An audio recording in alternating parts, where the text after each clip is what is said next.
Pambira naman. Huwag niyong pinapalaki ang trabaho ng rider, bro. Ay, hindi lang po magsusulat lang naman po siya. Hindi tama yon. Sinasabi ko sa inyo, gampanan ninyo ang trabaho nyo. Pag ginawa ninyong tama ang trabaho nyo, kakampi ninyo ako.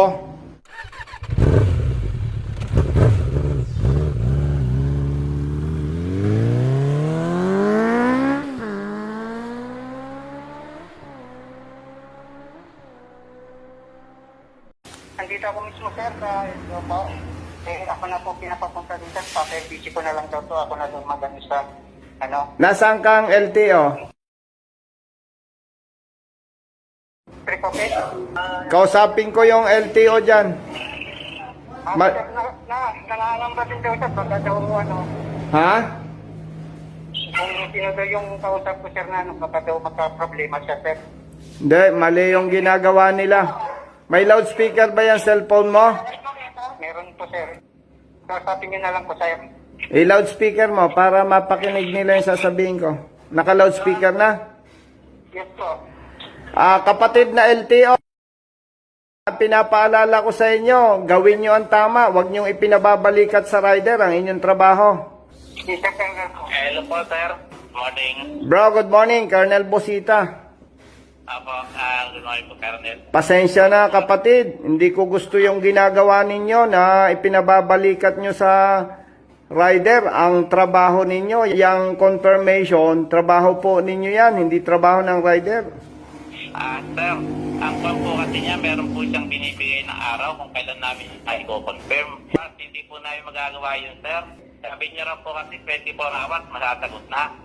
Kapatid, yon ang nakalagay sa memo. Pero, hindi rider ang magdidikta sa inyo. Simplihan po natin. Gawin nyo yung trabaho nyo. Kung abutin niya ng 1 week, 2 weeks, okay lang. Basta ang mahalaga, inyong ginagampanan yung inyong trabaho at hindi ninyo ipinapabalikat sa rider. Sir, okay lang po. Tanggap po po yun. Alakarin namin. Palakad po namin.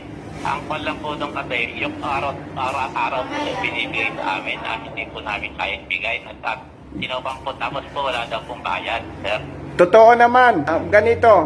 Paano po namin papadala yun, sir, kung walang bayad? Ay, kayo po ba ang chief dyan? Hindi po, sir, sa records po. Kausapin ko po yung inyong chief. Yan po ay pwede ninyong i-communicate through email. Hindi nyo kailangang pumunta doon sa LTO kung saang distrito. Pasuyo, kung hindi nyo maunawaan po ang sinasabi ko, kausapin ko po yung inyong chief. Wala yang bayad. Ngayon, yung sinasabing kailangan 24 oras, yun ang sabi ng memo. Ngayon, kung hindi ninyo kaya, yung 24 oras, so be it. Kung basta ang mahalaga, gampanan po ninyo yung inyong tungkulin. Huwag nating ipabalikat sa rider ang trabaho ninyo ng mga taga-LTO. Sige po, sir. Paki-receive na lang po yung kopya, permahan nyo na sa katunayan, tumanggap kayo ng ORCR tsaka Xerox copy ng deed of sale. Sige po, sir. Baka hindi nyo rin, alam po ba ninyo na magkakanda kayo ng physical inspection dyan sa motorsiklo? Wala pa po sa aming order, sir. Ay, nako. Pasensya na po. Lahat po ng sasakyan, inspection dito, sir. Mag-usap kayo ng hepe mo. Mukhang hindi ninyo nalalaman yung dapat ninyong gawin po. Hindi, ibig ko sabihin, hindi ORCR at deed of sale lang itatransmit nyo doon sa district office concern. Kailangan magkanda kayo ng physical inspection kasama dyan yung stencil. Pakibasa nyo nga po yung memorandum patungkol sa request for confirmation of registration of motor vehicle. Inspection naman po namin dito, sir, yung mga sasakyan. Lahat po ng mga stencil. Kaya nga po, ang pinapakiusap ko po sa inyo, gampanan ninyo yung trabaho nyo, huwag ninyo ipabalikat sa rider. Ngayon, kung abutin niya ng 1 week, 2 weeks, 1 month, wala nang problema dyan ang rider. Ang mahalaga po, permahan ninyo yung isinabmit niya. Ang nag-oobliga sa inyo, memo. Ngayon, kung ginampanan... Hindi po yung memo yan, sir. Yung tao po ay nagtatagda. Hindi po. Yan ay kinuha nila doon sa pahayag ko. Yung pahayag ko base sa memorandum ng LTO.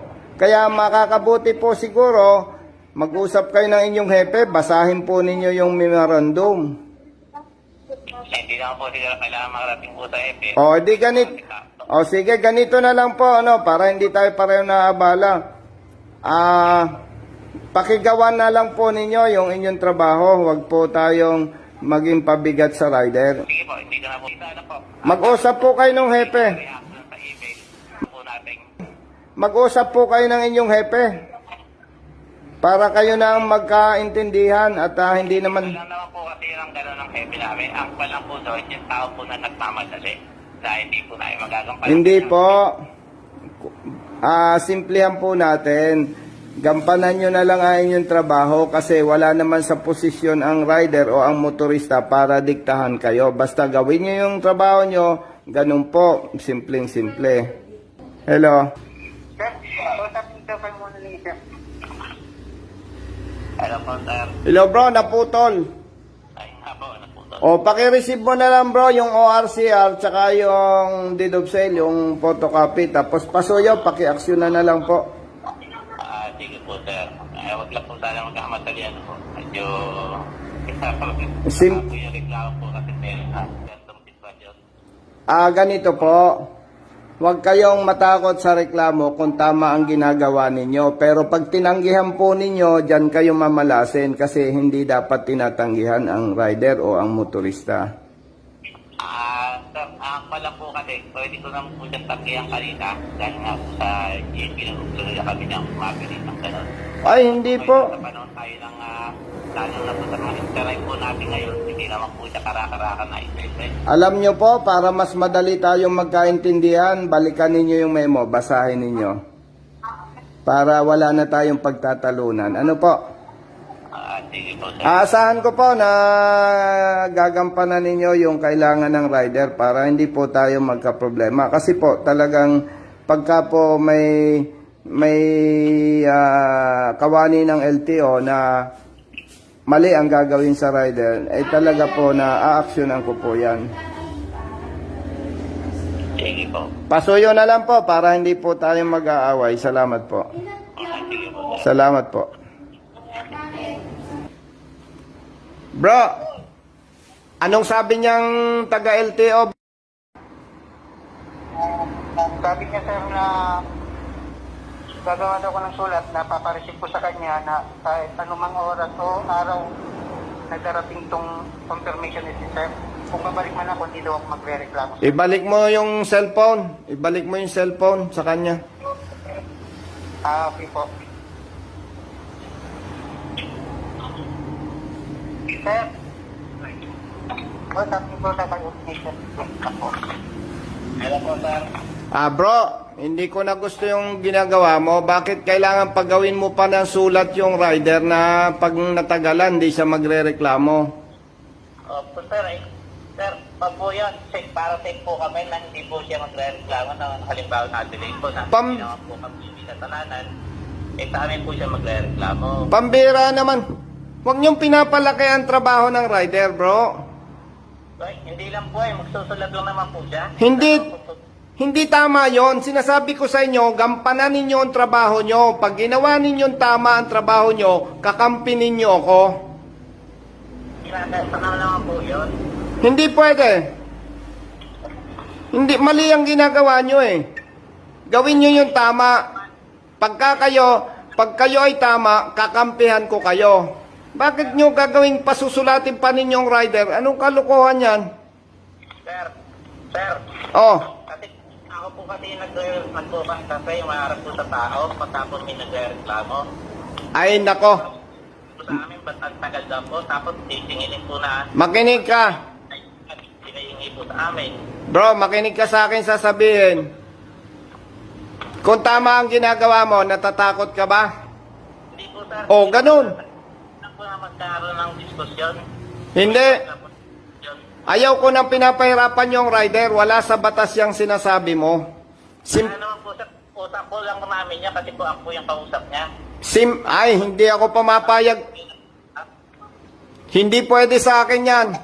Mali kasi ang gusto mo. Sana naman po ay sindihan niyo yun, sir. Kasi po, konting deterrence lang naman po yan para naman may protection ako sa trabaho ko. Ayaw ko. Baka gusto mo, diyan pang gamitin kong pangreklamo laban sa'yo kasi mali ang ginagawa mo. Ayun po sir, nasa sa inyo po kung ano po yung Huwag mo kasing ipilit bro, wag mo ipilit yung mali, simple lang. I-receive mo yung requirements, aksyonan ninyo, o kung ginawa ninyo ang tama, at na-delay ang response, yung action taken ng ibang distrito, hindi mo kasalanan yan.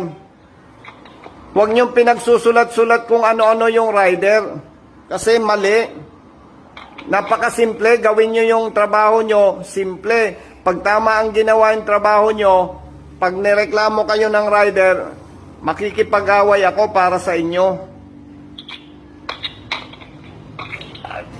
sana nga po sir na Malinaw ba yon?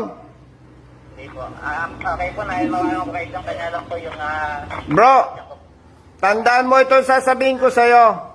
naka-interpret po ako ng mga ganyan tao. Alam niyo po yun. Bro, Hindi ta- ako mapalag. tandaan mo ito sasabihin ko sa'yo.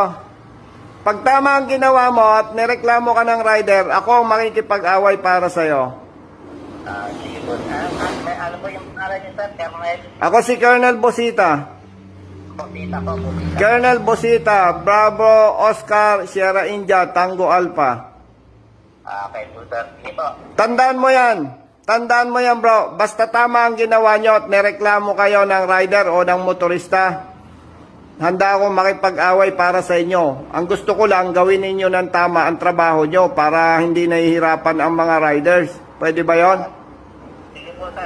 Pero po na lang po sa inyo sa tao natin sa kasi nga po. Iba yun. Oo, wag mong pagsulatin ng kung ano-ano yung rider ha. Ito po na lang po sa inyo sir. Para po hindi ako makakuha na kayo sumasagot sa kanila. Bro, lalaki akong kausap. Tandaan mo yan. Pag tama ka, makikipag-away ako para sa'yo. Sige po sir. Ha? Okay po sir. Dali ako na lang sir. O, gawin mo yung tama. Wala tayong pag-aawayan. Okay? Sige po. Sige. O, salamat. Salamat. Okay. Hello, bro. Huwag kang susulat nung sinasabi niya, ha? Okay po sir, narinig ko naman po yung usapan. O, sige, sige. Sir, yung dalawa po kong kopya ko sir, papareceive ko na lang po yung isa ko po. Magpa-receive ka para may patunay na nag-submit ka ngayon.